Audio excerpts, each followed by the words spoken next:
market's all-time high. Should we even be buying? Well, there's strategies. If we're worried it's at all-time highs, there's strategies, okay, to deal with it. Because most of you have said the market's underestimated coronavirus. Well, if that's the case, then you expect the market to fall. So how do we protect ourselves? By the way, if you are expecting the market to fall, this is blue of the tech boom from March 1995 to 2000, and white is the same index over the same period of last 5 years. And you can see it's the percentages of not actually, arguably, there's a hell of a long way to the upside with technology. We might be coming to the next technology renaissance, and COVID has shown us that. I don't know. My job is to make sure I profit. If the markets go up, any idiot can do that. And if they fall, I get to keep my money. That's how wealth is made.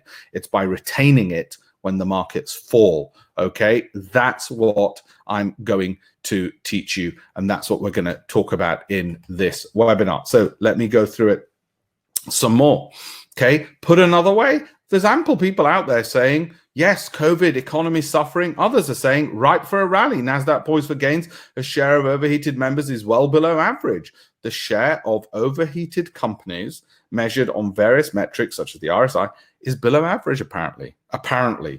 Well, you might say, well, I don't give a damn about that, Alpesh. I'm scared. I think in actual fact, there's the white heat of all of these companies. That's just a couple of months performance of some of the biggest companies in the world. Hang on, 50% and 26% and 41% over just a few months. That's nuts. We're at a peak. So how do we develop a strategy? Because I can give you statistics to show either way. For instance, this is a risk-adjusted return calendar on names you've all heard of.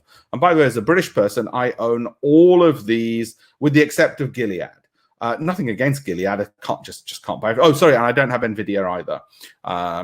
But I've got the others. Those are the returns just this year. That's the volatility. Okay, return divided by volatility gives you the risk-adjusted return, which ideally you want to be above 1, which means you're getting a better return percentage than what the volatility is.